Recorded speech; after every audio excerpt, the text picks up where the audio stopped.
spot healing brush tool. So, same lang din sila, pero ang pinagkaibaan dito, hindi ka na po gagamit ng alt. So, lakihan ko lang po. Dito, hindi ka na po gagamit ng alt. Magpa-brush ka lang po ng ganyan. Nasa inyo po yan.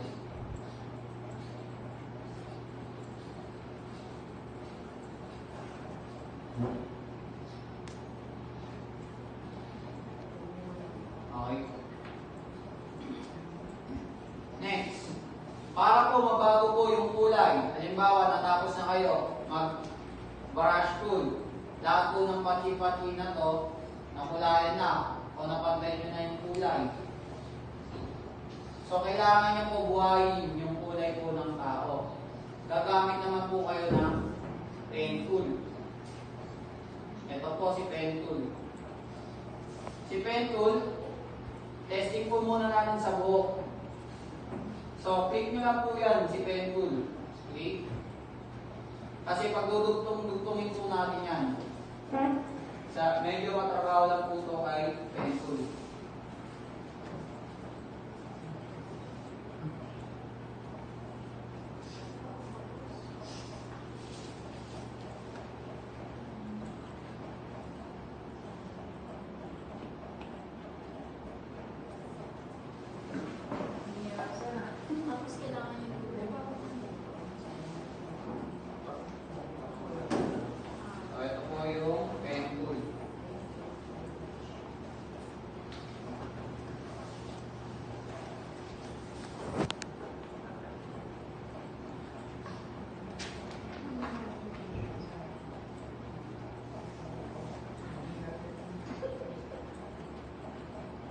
Kaya po, madali lang po sa inyo kasi nakamouse po kayo. Mayroon po kung nakalapan.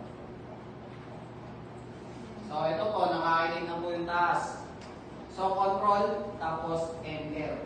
Para po nakaselect po. Okay, control, enter. Ibig sabihin, nakaselect na po ito. Sir, paano natin kukulayan yan? So, pipindutin nyo po yung control, tapos letter B as in boy. Control B.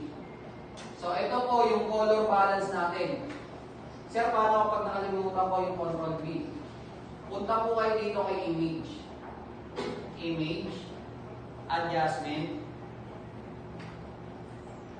Adjustment po. Tapos, hanapin nyo po yung color balance. Then, click nyo po. Ganun pa rin po nalabas. Okay? Shortcut po yung tinuro ko na control B lang po. Next, nasa inyo na po yun kung anong kulay yung gusto nyo po. Kayo po kasi yung magtitinda niyan. Violet na, sir. Kung gusto nyo red, i-red natin. Violet na, sir. Gusto nyo tao na sa lata, pwede. Okay. Violet. Violet. Tingnan natin may violet dito. Tayo po yung magtitinda niyan. Kaya tingnan nyo po kung magba-violet na. Then kayo po yung magtitinda. Okay? Next. Sir, paano pag tapos na? Halimbawa, yan ang talaga kulay nyo. Click enter. Then, sir, paano matatanggal yung nakaselect na ito? Control, tapos T. Okay. Yan na pong buhok. So, yan na pong buhok. Sir, paano naman yung damit? Same procedure po. Pen tool tayo.